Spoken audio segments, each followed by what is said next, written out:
Hola, soy Amanda Cano, madre de Nicolás, un joven de 15 años con autismo que ha transformado mi vida. Mi hobby es conversar, me encanta escuchar y contar historias. Y yo soy María Elena San Pedro, psicóloga, especialista en niños. Trabajo hace 40 años con personas del espectro del autismo y sus familias. El objetivo de este podcast es mitigar el sentimiento de soledad y confusión que atravesamos tantas familias con un hijo con TEA, compartiendo nuestras experiencias y reflexiones. No pretendemos ofrecer apoyos profesionales o terapéuticos, pero esperamos que nuestras tertulias sirvan como motivación o soporte para muchos padres. Nos encanta que puedan escucharnos. Bienvenidos.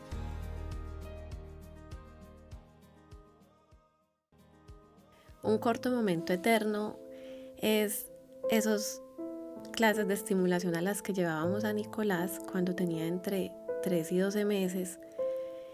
Y Nicolás lloraba y lloraba sin parar mientras estuviéramos en ese salón y nosotros no sabíamos cómo participar adecuadamente de esas actividades.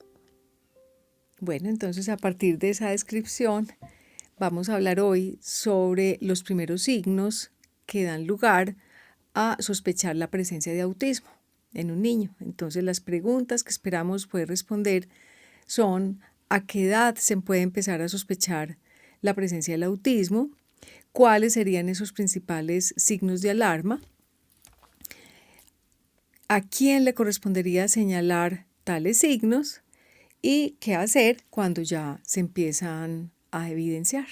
Cuéntanos entonces, Amanda, ¿cómo recuerdas a Nicolás en su primer año de vida? Bueno, en su primer año de vida yo lo recuerdo totalmente hermoso, además pues convencidísima de que era el niño más hermoso del mundo. Supremamente inteligente, divertido, con un desarrollo incluso superior al convencional, que me lo hacía creer pues los controles de crecimiento y desarrollo, porque desde el momento en que nace empezamos a llevarlo pues a control periódicamente y los profesionales van llevando como unos hitos del desarrollo donde van mirando que si ya se sentó, que si ya se voltea, que, cierto, una cantidad de cosas pues del desarrollo y todo dentro de lo normal y además superior, o sea, siempre los profesionales, ay, es que está muy adelantado, es que por decir algo, no recuerdo exactamente, pero por decir algo, para sentarse a los 5 meses, pero él se sentó a los 4. Entonces, alcanzando pues esos hitos del desarrollo de la manera adecuada, muy alegre, como muy, o sea, él era balbuceando, muy atento pues del bebecito como a todo lo que estaba pasando, él como que se quería salir de la cuna y participar de todo.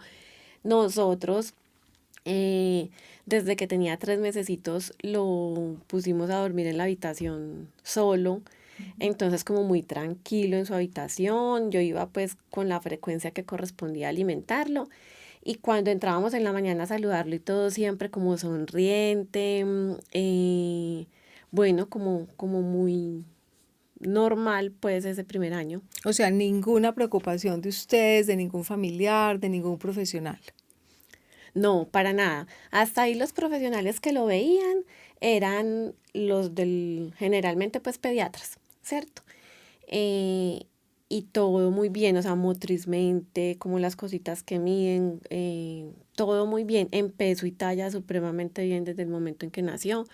Al añito ya, ya empezó a caminar, o sea, él antes del año daba pues como lo que uno llama solitos, que empiezan a dar esos pasitos, se van soltando, a explorar, entonces él se iba caminando por las mesitas, pues sostenido de las mesas y queriendo pues como explorar todo.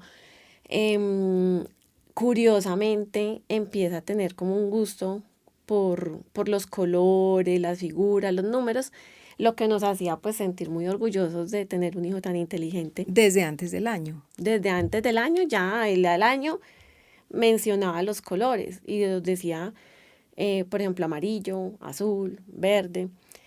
En la pronunciación la R siempre le costó, pero en las otras letras no. Y mencionaba las cosas, por ejemplo, mesa, silla. O sea, desde el año ya mencionaba las cosas y participaba mucho. Entonces era muy chévere porque era un niño muy, notablemente inteligente. Qué bien. Bueno, antes de preguntarte cómo fue su segundo año, yo quisiera comentar que de hecho en ese primer año de vida no es muy usual encontrar los primeros signos de alarma de autismo. Algunas familias sí lo reportan y digamos que una estadística es más o menos que el 25% de los casos de los niños que luego van a tener diagnóstico de autismo, ya luego los papás, al menos recordando posteriormente, sí evidencian que en el primer año había alguna diferencia, de pronto en el contacto visual, pero no es, o en el empezar, por ejemplo, ya al final, llegando al año, al intentar imitar, pero no es lo más corriente. Lo más común es, como en el caso tuyo, en el caso de Nico, que su primer año transcurrió sin signos de alarma. Incluso nosotros jugábamos mucho como el ¿dónde está el bebé? ¿Cierto? Y él se moría de la risa, o sea, no es que no, ahí nada nos asustaba. Bueno, entonces ahora sí cuéntanos qué pasó en el segundo año, o sea, entre los 12 y, bueno, 21 meses, 24 meses. Pues aquí ya camina mejor, ya dice más clarita las palabras, participa más y empieza pues como a tener ese gusto, como los juguetes infantiles, muchos son de cubos y cosas así. Entonces sí, de entre todos los juguetes prefería como esos de cubos, colores, figuras, entonces triángulo, cuadrado, rombo, o sea, eso le llamaba mucho la atención, todo lo que fuera colores, figuras y números. Dices entre los Entre el, 12 y 15 meses más o menos. sí, o sea, él a los 20 meses de sus juegos divertidos era estar en un parqueadero de carros leyendo números de placas. Entonces, yo me Leyendo acuerdo, números, ¿a qué te refieres? o sea, leía las placas de los carros, Decía entonces uno, se dos. para al frente de un carro y 1, 2, 3, se para al otro, 6, 7, 8, ¿cierto? O sea, leía el número. Y nosotros pues también pues súper orgullosos. Nosotros sentíamos que él era el más inteligente de todos. Y la gente también, ay, tan lindo, se sabe los números, conoce los números. Y le gustaba mucho. O sea, nos llegó a tocar estar por ejemplo, en una unidad cerrada donde está el parquecito y cerca el parqueadero. Y pues él se iba mejor para el parqueadero de carro en carro a leer las placas, ¿cierto? En lugar de estar en el parque. Eso no nos asustaba, ¿cierto? Luego por allá supimos que es que el juego, pues que no estaba jugando de la manera convencional, pero hasta ahí nos parecía pues muy inteligente.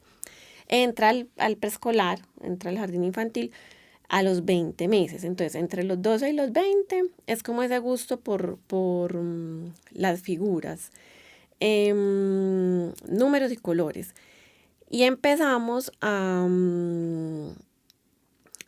pues ya al llevarlo al jardín, ya es la profe la que empieza como a decirnos ciertas cosas que a ella le preocupaban. ¿Y qué les dijo?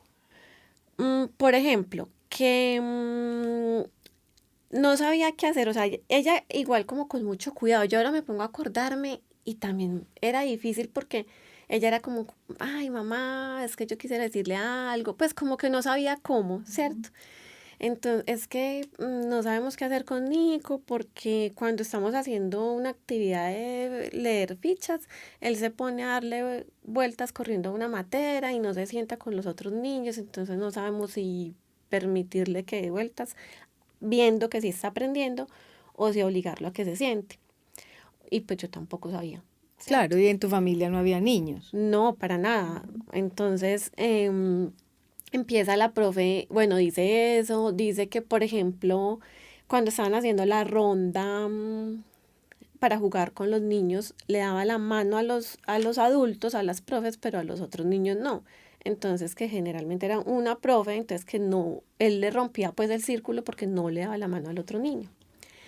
Y nosotros como, no, pues no sabemos qué hacer, o sea, ¿qué tan grave es eso? Ya, no, pues para que estén atentos y miren, bueno. Ya como a la semana, como no, papás, es que sí es mejor como que de pronto le hagan, pues le pregunten al psicólogo o algo. Entonces nosotros qué hicimos, aprovechar el control de crecimiento y desarrollo, porque allí siempre hay nutricionista, pediatra, psicólogo, ¿cierto? Están como los especialistas que tienen el conocimiento, nosotros pues ni idea. y como te digo, veíamos todo muy normal. Entonces, contamos de esas inquietudes. Otra era que, pues que la profe manifestaba era que él no se dejaba limpiar la carita. Entonces, que cómo hacían si no dejaba como que lo tocaran. Pero en la casa sí dejaba. Entonces, bueno, le preguntamos a la psicóloga del crecimiento y desarrollo y nos dijo que eso no era pues señal de alerta de nada y que ya era la profesora la que debía darle manejo y que pues no teníamos de qué preocuparnos, por lo tanto seguimos igual de tranquilos a como estábamos. Después, como Nicolás tenía pues ese gusto, yo me acuerdo que yo iba a recogerlo al jardín infantil y por una ventana se veía el gimnasio y los niños jugando, brincando uno encima de otro, y por la otra ventana la biblioteca, y él era ya solito en una mesita armando sus zorros de colores.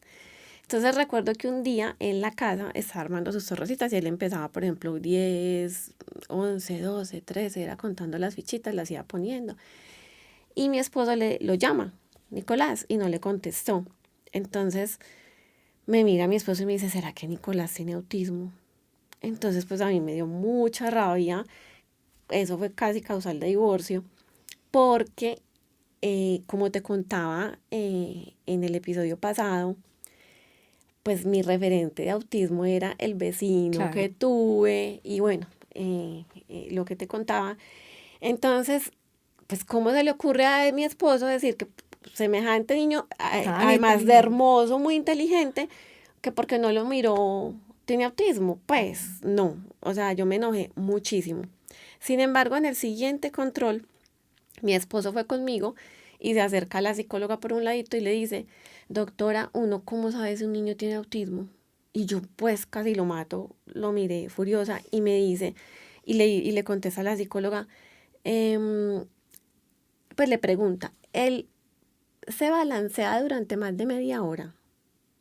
Entonces, pues yo ahí mismo intervine y dije, no, nunca se ha balanceado. Y te digo, a hoy, con 15 años de edad, nunca se ha balanceado, ¿cierto? Entonces, bueno, salimos tranquilos, ya. Sin embargo, la profe seguía, pues, o sea, ella decía, era como, ¿qué hago? O sea, no quiero maltratarlo. Él se estresa mucho cuando le interrumpo sus vueltas a la matera o empieza en el patio a caminar de un lado a otro y cuando lo quiero traer a la actividad se enoja. Claro, y era totalmente bien intencionada su Exacto. pregunta, o sea, no era, digamos, que se lo estuviera montando, sino que de verdad Sí, veía diferencias con los otros niños. exacto. De hecho, yo hoy en día agradezco enormemente que la profe haya sido tan insistente porque solo ella era la que insistía en eso. O sea, yo como mamá lo veía todo perfecto y nada me preocupaba. Como ya habían profesionales que me venían diciendo que no había de qué preocuparme, pues yo, o sea, claro, me estaban diciendo lo que yo quería escuchar. Entonces, pues yo más convencida aún. Pero me parece súper profesional ella que de todas maneras, como con el tacto y con el cuidado, insistía. Entonces, incluso para una siguiente vez, nos pasó una cartica. Dijo, miren, yo les hice este informe para que por favor se lo muestren, pues lo muestren allá.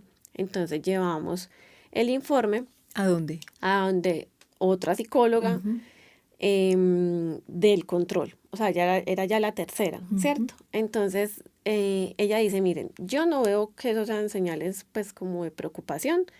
Sin embargo, se pueden, pues nos dio como unas indicaciones de que podíamos ir a una consulta psicológica, no sé dónde, y listo, nos dio las indicaciones, entonces fuimos a esa consulta psicológica, donde Por pura obediencia. sí, porque ella dice como, bueno, si ustedes siguen con la inquietud profe está mandando ese informe, pues para que queden tranquilos, vayan donde una psicóloga que lo evalúe, pero yo no veo problema, ¿cierto? Entonces, listo, pedimos la cita, fuimos donde ella, pues donde la otra, y ella lo ve. Cuando él entra al consultorio, o sea, cuando ella abre para llamarlo, él está de consultorio en consultorio leyendo números. Te estoy hablando de un niño de 20 meses. Eh, Entra, la saluda, pues como cualquier niño de esa edad, se sienta ahí, entonces ella algo le habla y él empieza a pedirle unos post-it de colores. Entonces le dice que el cuadrado rojo, el cuadrado amarillo, el cuadrado rosado. Y ella, ay, tan inteligente. Y bueno, interactuó, es una consulta de 20 minutos. Interactuó un poquito con él, nos preguntó algunas cosas a mi esposo y a mí. Y lo que nos dice es, no hay de qué preocuparse, apenas tiene 20 meses, las cosas que plantea la profe no son señales de alarma de nada. Sin embargo, si ustedes no están tranquilos, hay una consulta más especializada y no sé qué, entonces nos manda. Pues nos dice, si quieren, podrían acceder a hacer una evaluación como neuropsicológica, pero la debe autorizar esta profesional. Entonces vayan donde ella para que haga la evaluación a ver si la autoriza o no. Vamos entonces donde la siguiente psicóloga y lo que nos dice es, pues entre las preguntas que nos hace es, tiene más niños alrededor, no sé qué, y en conclusión era el único niño de la casa. Entonces ella como resultado nos dice, es el único niño entre adultos, entonces es normal que prefiera estar con adultos que con niños. Y no le veo problema que quiera darle la mano a la profe y no a los otros niños porque se está moviendo, es con adultos. El juego social, y nos lo aclaró muy bien, el juego social empieza a los 3 años y él apenas tiene 20 meses, entonces es normal que no esté con, pues, que esté en la biblioteca y no en el gimnasio. Lo que pasa es que ustedes se deben de relajar porque los papás primerizos, pues son ansiosos, entonces quieren estar buscando problemas donde no los hay y el niño está completamente bien. Yo salí súper feliz, le dije a mi esposo como vio, pues eso se sabía. Y ya mi esposo despuesito me dice como, pero si igual tenemos la orden para esa evaluación, hagámosla por descarte, pues es mejor uno hacerse como los chequeos de y que le digan que todo está bien, a que después resulte que algo pasaba y no te diste cuenta, ¿cierto? Entonces, pues más o menos así sucedió. Ok, o sea que miren que de todas maneras en el relato de Amanda claramente sí había algunos signos de alarma, que afortunadamente pues realmente la profe tuvo esa persistencia de señalarles, porque miren que entonces ya había ocasiones que probablemente fueron más, donde él no respondía cuando se le llamaba. No es para nada habitual que un niño de esa edad esté tan interesado en los números o en las formas, los colores y que se los sepa y que los nombre. Y no digamos que es que eso es malo, ¿cierto? Sino que no es habitual en el desarrollo cognitivo de un niño, porque un niño a esa edad está más interesado es en manipular los objetos, en explorarlos, ¿sí? Y de hecho, pues lo que decía la otra psicóloga de que no era extraño que no socializara porque era el hijo único, pero realmente todos los niños entran al preescolar en esa misma situación. Muchos de ellos son los primeros hijos y era pues ya notoria esa diferencia, digamos, a nivel social para la profe, obviamente. Entonces, pues yo pienso que sería bueno pues en este momento aclarar cuáles son esos primeros signos de alarma que se pueden ver en un niño pequeño, que como les decía habitualmente va a ser más en el segundo año de vida, o sea es más frecuente verlos entre los 12 y los 24 meses, que es cuando precisamente ya se tienen más expectativas de lo que es el desarrollo social y el desarrollo comunicativo. Entonces, ¿qué se empieza a notar habitualmente? Uno, diferencias en lo que se llama atención conjunta, que es un término que significa la capacidad de focalizarnos en lo mismo. Entonces, un niño desde muy pequeño mira lo que los adultos le mostramos o mira lo que los adultos le señalamos. Y en muchos niños con autismo se ve ese primer signo de que ellos no se enfocan o a veces hay que insistirles mucho o miran muy fugazmente, pero no se enfocan tanto en lo que les mostramos. Así lo hicieran más pequeñitos, pero como les digo, se nota más entre los 12 y los 24 meses.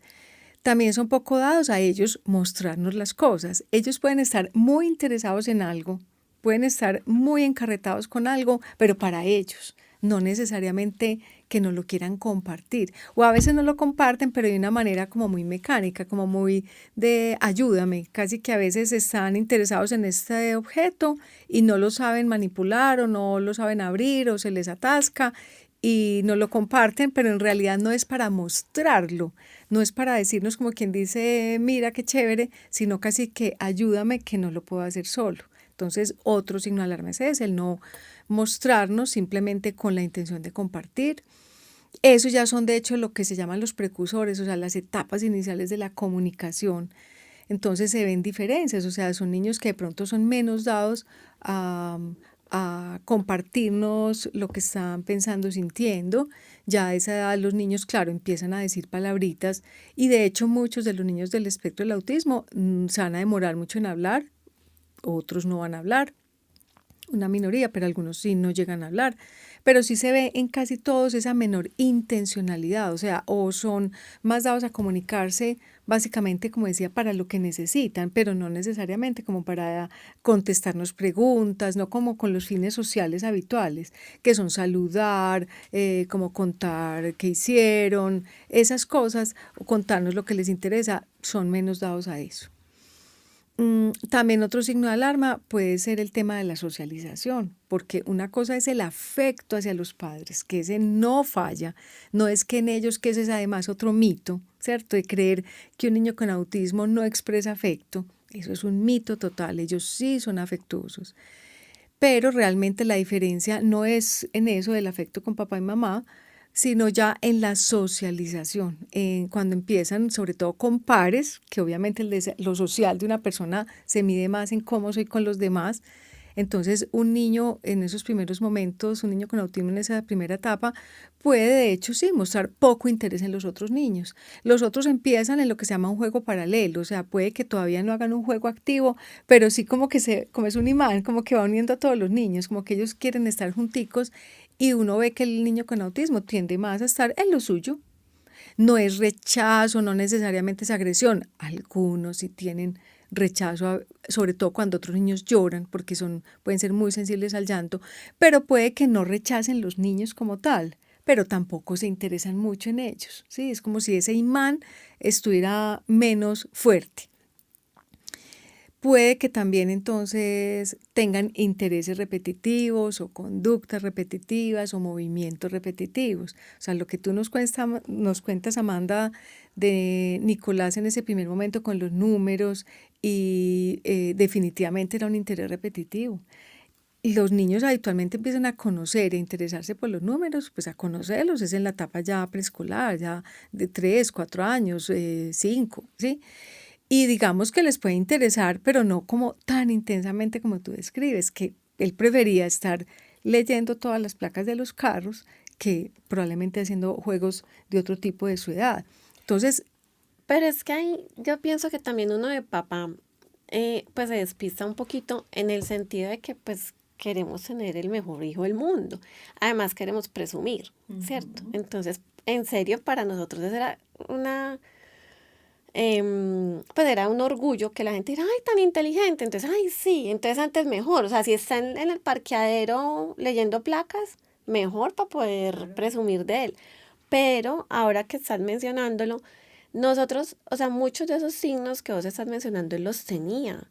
Y cuando hicieron las diferentes, o sea, cuando hicimos las diferentes consultas a profesionales, algunas las contamos porque nos preguntaban cosas y algunas ni las mencionamos porque no nos preguntaron y pues nosotros no lo veíamos como una señal de alarma. Por ejemplo, ese tema de la atención conjunta, que lo vine a aprender fue después del diagnóstico, yo digo que debería ser como lo primero que pregunten y que evalúen. O sea, Nicolás jamás tuvo atención conjunta. O sea, yo me acuerdo que en el proceso de evaluación y diagnóstico, que igual lo hablaremos a profundidad en otro episodio, nos decían, él señala para compartir. Él les muestra, por ejemplo, que pasó un avión y nosotros no, nunca.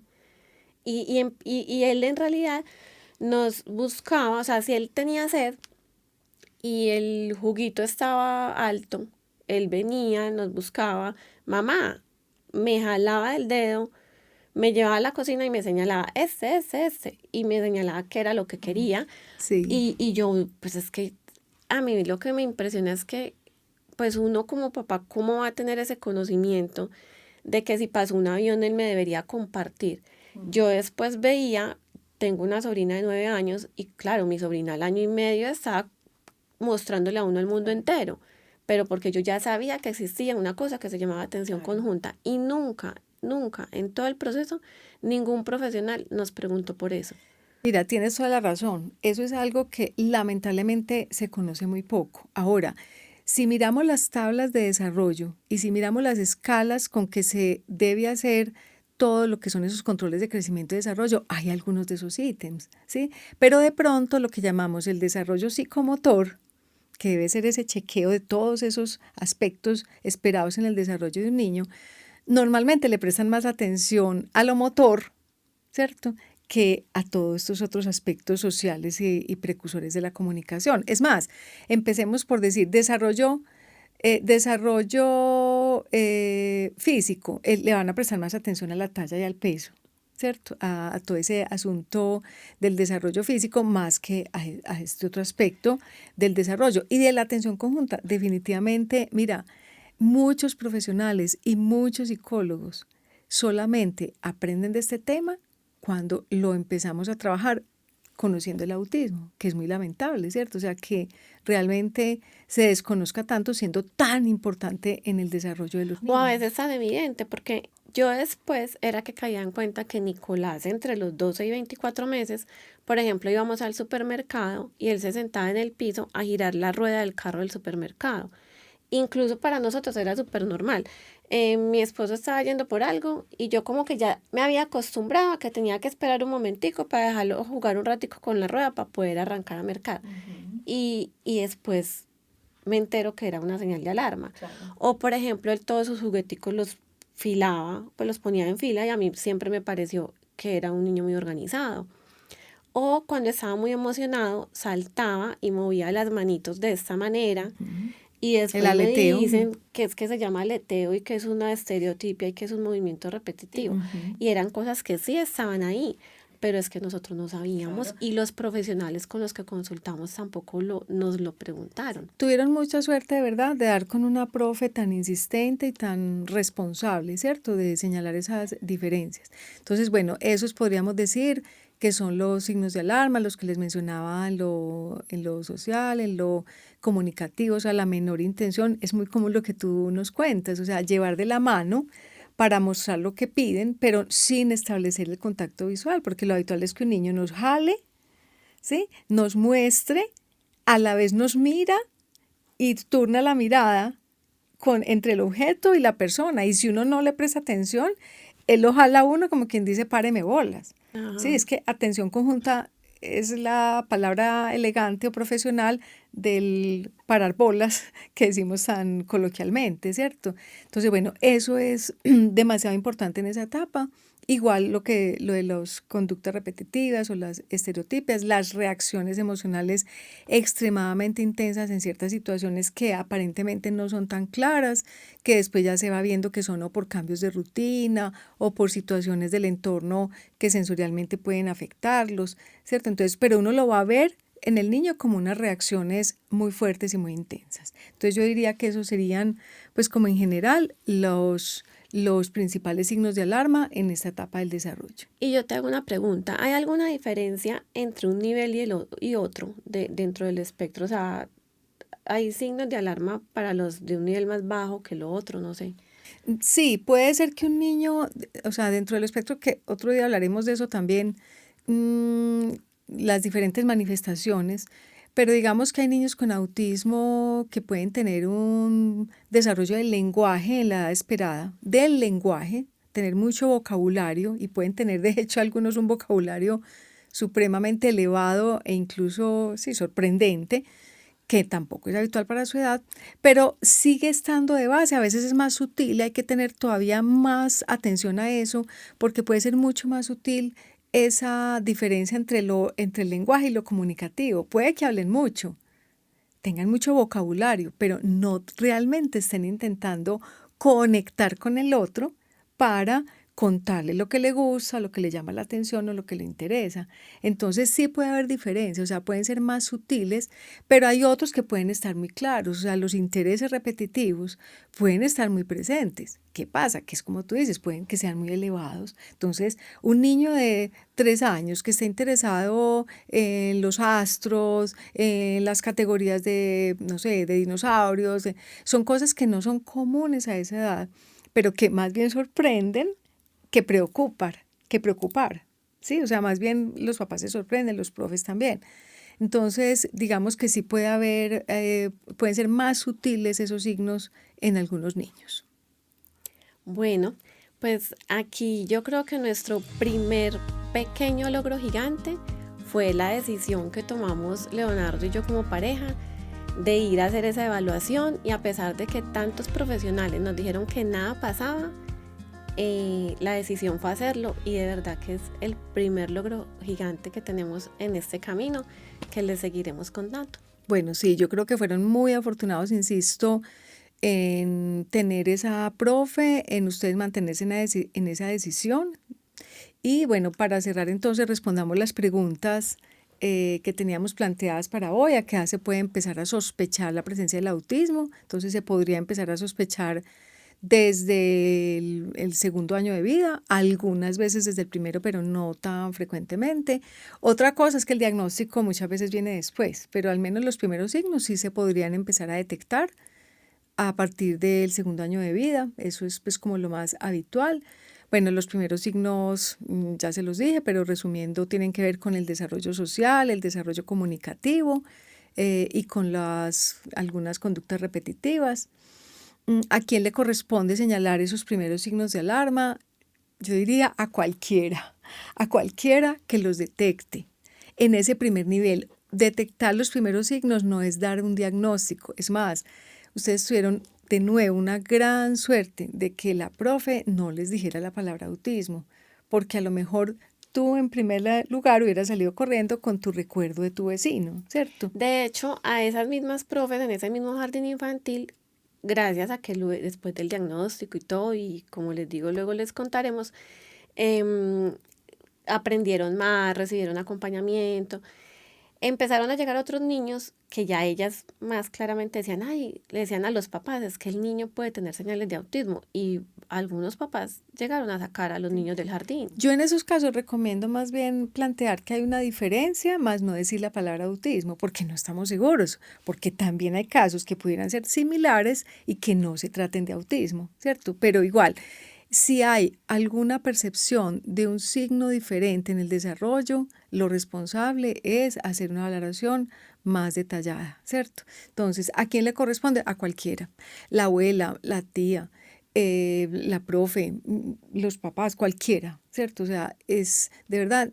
Y de ahí, entonces, ya lo que hay que mirar es a quién recurrir. Idealmente, entonces, debe ser un pediatra, o los psicólogos también en crecimiento y desarrollo deberían ser como ese primer filtro ya para buscar ese nivel ya más especializado de una evaluación. Entonces, a cualquiera le corresponde, y yo creo que ahí es eso, o sea, mucha gente teme asustar a los papás, y sé de preescolares y de profesionales que temen decir esa palabra, entonces para no asustar a los papás más bien se quedan callados y optan por el esperemos, puede ser ansiedad. No, o sea, eso no es responsable. O sea, lo responsable es hacer una detección temprana, porque también ya sabemos que mientras más rápida sea esa detección, más oportuna va a ser esa primera intervención, y es cuando más cambios se pueden dar. Y finalmente, ¿qué hacer cuando se presenten tales signos? Pues ya sabemos, y es seguir el ejemplo de Amanda y Leonardo, y es, venga, persistamos y busquemos una respuesta. Bueno, entonces creemos ahora sí que con eso ya podemos cerrar por hoy, y nos vemos para continuar la historia.